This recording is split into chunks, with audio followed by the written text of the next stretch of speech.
If you haven't been playing Raid for an incredibly long time, upwards of like, 3 years kind of thing, you may not realize just how important AI presets are inside the game. So for any piece of content, if you come over here to preset setup, you can then come into the AI team setup and actually manage which skills your champions are using. Now, for anybody who's been around kind of since the start, you'll know how huge this is, right? We all know how bad the champion AI is inside the game. And I'm going to move my camera a little bit here because it's like off of where I usually have it and it's annoying me. But we all know how bad the AI is for certain champions inside the game. This was exasperated back in the day because we had no way to edit it. This never used to exist. You never used to be able to change what your champions would actually do when running a battle on auto. So they would go ahead and just do whatever the hell they want to do. Now, a few things come to mind of a kind of tutorial, and this is the first video of its sort that I could find anywhere on YouTube. When I looked up how to use AI presets, Raid Shadow Legends, or how to use the AI editor, those sorts of things, I found no video options. I just found videos of people talking about this champion has terrible AI, this champion has terrible AI, etc. So if you appreciate the ingenuity, if you appreciate the originality of the content, make sure to go ahead and subscribe to the channel as well as like the video, so that YouTube knows to push this out to more people. But that being said, we're going to go ahead and talk about some champions that you should be on the lookout for in terms of actually setting their AI, because they are terrible at it on their own, and a few tips and tricks for using the editor as well. So let's go ahead and hop straight into it. Now, firstly, if we go to the champion overview, there's one huge category of champions I want to call out that you should absolutely be editing your AI presets on every single time, ladies and gentlemen. And that is perhaps one of the most exciting types of champions inside the entire game, which is mythicals. Now, by default, there's very few exceptions, but by default, mythicals tend to not to like to use their second form for whatever reason. So Embrace is a perfect example, right? Inside one of my presets, the speed team here, I have an Embrace so that he can slam and take out the stone skin. Now, without the AI preset, what would end up happening, and it's kind of ironic because I have him just switching to his second form, not really taking out the stone skin anyways, but without the AI preset, what would happen is he would come in, he would do like his A2 into his A3, right? So he would do the Void Stare into the Unmaking, and then he would literally just do the Feated Glaive until these skills were off of cooldown again. And then he would just do the same thing. He would never use this metamorph option to actually switch over and clap people with his second form. And I lost so many battles because of it when I just kind of put my arena, if I'm at the gym, I'm on the treadmill, I'm doing like a 1 mile run or something like that, I'll have Raid running in the background. If I'm a little bit bored, I'll just kind of like have it up while I'm running, and I'll just be like trying to get him into the next battle. I lost so many fights because I didn't realize that this dumbass wasn't using his second form. And it's the same thing with something like Crixia, right? I don't have her AI set up, which I definitely should. It's the same thing with Carnage. It's the same thing with basically every single... I can say with certainty that it's the same thing with every single mythical that I have on my account, which is Carnage, Lady Mikage, Embrace, Aphodus, and Crixia. They will not use their secondary forms, at least not consistently and not efficiently, unless you have the AI presets to do so, right? So that is huge to consider. Now, when it comes to how this AI should be set up, that is completely up to you. If we're looking at this particular team, like I mentioned, I don't have Carnage switching over at all because I really just want his Trinity of Pain and Devilish Accord to be the skills used.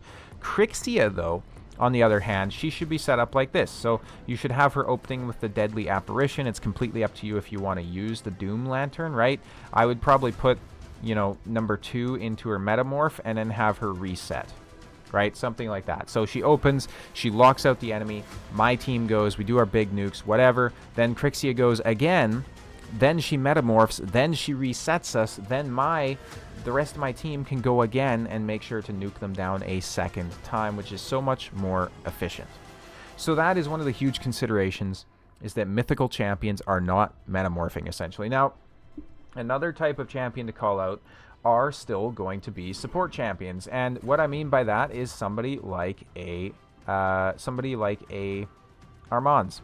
Armand's, for whatever reason, will not open with his A2 or his A3 in like 95% of cases if the enemy team has any stone skin.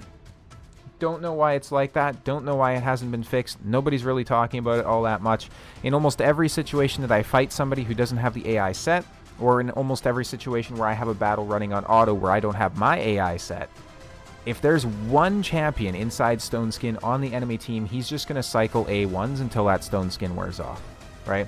So obviously that is a huge issue because, for example, my team that I run against Marius, everybody's in Stone Skin. Ancora, Taurus, Marichka, and UDK all have 1 to 2 turns of Stone Skin. So essentially going against this team, the Marius almost never uses his A2 until my Marichka and my Ancora are out of Stone Skin. For some reason, he still uses it when Taurus and UDK are in Stone Skin, but he doesn't when my supports are in Stone Skin. So if you have a Armands on your team, it's going to be a little bit situational how you want to set him up. Personally, I recommend going for the A3 if you're doing some sort of a defensive team so that he can try to sheep somebody, then into the A2, because this sheep is also going to have a chance to buff strip as well, because obviously if you open with the A2, there's a very strong chance that somebody's going to come in and run against you with just 4 Stone Skin champions, in which case you don't steal turn meter, you don't stun them, you don't get an extra turn, right? It just sucks for you. You lose, right? Simple as that. But if you open with that sheep, it's going to add in the RNG of the sheep. It's going to add in the RNG of the wand if you have it, right? Especially if you have the wand on him. And it's going to add in the RNG of the strip, all of which are fantastic pieces of RNG if you're trying to win the game. So somebody like an Armands, Fabian kind of falls victim to it too, where sometimes he doesn't use his A3 to open. It'll be his A2. But Fabian, for the most part, seems to be pretty good when it comes to this. Other champions, like, for example, Freya, right? This one kills me because I don't have a Sifi on my team. So Freya is my option that I run. And the team that I run her in is this team here where she's with Harima. So it's very important that she will go ahead and place that increased defense. Now, she has a priority for whatever reason on her A3 where she does a cleanse and block debuffs. Well, I also have a Pythion in a team who's doing the exact same thing. So I have to come in here and I have to make sure that she's prioritizing her increased defense so that I get the equivalent of an increased attack for my Harima. So that's something to consider as well. Something like a UDK is an important call out, right? You want him using his A3 in most cases. A lot of times he won't do that though. So that's kind of the importance of the AI presets and some champions to look out for in terms of the terrible default AI. So you want to make sure to use those presets to your advantage. Now let's go ahead and take a look at just how crucial these AI presets can be and to your account, right? So we're going to take a look inside the Fire Knight Hard, and this is my particular team for Fire Knight Hard. I have a video showcasing it. It doesn't do stage 10, it does stage 6. Now, the AI presets on all this look pretty simple, right? It's nothing crazy that you wouldn't see in any other video, right? It's a very basic stuff that people talk about. But when we get to Lady Mikage, this is where things get crazy, right? This is where the AI presets are absolute game changers. So for round 1, I have her metamorph instantly, right? And then it's turned off. And then on her secondary form, I have the metamorph turned off. Now, I also had to make sure to put her Skittering Death on a priority, because if not, she's going to open with the Doom of Yakai, which is just a strip, whereas the Skittering Death is a CC skill. So that's massively important, right? So I have her immediately metamorph over and immediately go into CC, not the weaken and strip, which you don't need for this stage. On wave 2, it's the same thing. She prioritizes the CC, and then she does not metamorph. Now, importantly, once we get to wave 3, she's instantly going to metamorph out of her second form, come into her first form.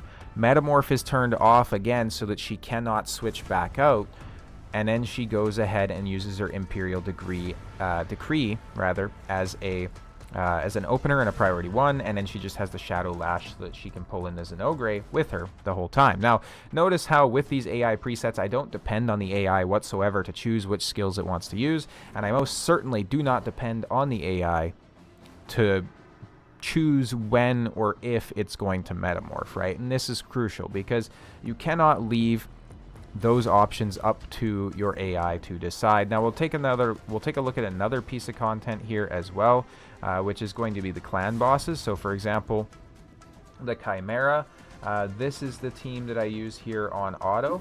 We'll come in here to the team setup and you'll see that there's so many different presets set up. So for the ultimate form, you know, we just don't have Lydia using her nullification. And why is that, you might ask? Well, eventually we're going to go from the ultimate form into the Viper form, and Viper form needs to have Lydia's nullification used against it for the block passive skills, or sorry, block active skills, right? Otherwise, you're just going to get wiped. Simple as that. However, Lydia is understandably not smart enough to say, hey, well, you know, I'm at turn 15. I know that on turn 16, we're going to switch over to the Viper form, and I need to open up with my nullification skill. Doesn't happen, right? Doesn't work like that. So if she's allowed to use nullification on the ultimate form, eventually there's going to come a time where she cannot put up the block active skills in time on the Ram form, or sorry, rather on the Viper form, and you're just going to get wiped, right? Same kind of thing with Marius. On the Ram form, do not have him use his A2. Do not have him use his A3. He cannot do damage to this form anyways, unless you have Lydia placing the fears, or, you know, the true fears if you have her with that blessing. So just turn them off, right? It's so crucial. And then obviously things like Senna, don't have her waste a revive on the Ram form, and then everything else is pretty simple, right? So there's so much actual depth to the AI presets that you can use in the game. I want to kind of make a call out for content creators who may be watching this. Make sure that when you're showcasing your teams inside content, you showcase the AI presets as well. I think as a community, we are pretty good at doing that when we're creating videos and whatnot. But make sure it's happening as much as possible. And then for the observers, for the people watching the videos, make sure that you're paying attention to those AI presets as well, because there's a lot of instances where people will be like, oh, well, this team comp isn't working for me. What's going on?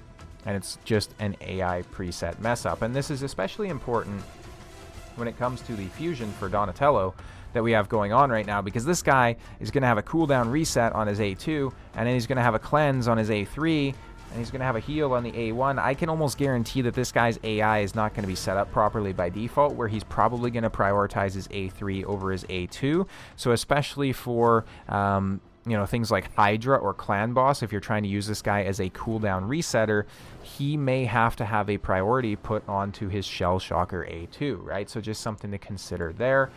You know, for our login champion, the Michelangelo Chase, the Mikey, right?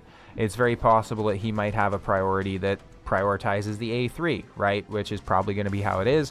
Whereas I think most people are going to get the most use out of him on the A2. So you may have to set up that priority for the A2. So something to consider there as well. Listen, if you guys have any sort of huge tips or tricks or anything like that for the AI presets that I might have missed, make sure to go ahead and leave a comment down below. If I get any particularly useful, for lack of a better term, comments, I will go ahead and pin them to the top as well. And if they're particularly, you know, out there or stellar, I may also share them inside my Discord as well, because I think this is an immensely important subject inside Raid Shadow Legends that's not really talked about overall, right? So just something to consider there. That being said, though, Discord is linked down below if you guys want to get in on that. Of course, like I mentioned, go ahead and like and subscribe to the channel as well. Thank you guys all so much for watching. I'll see you next time.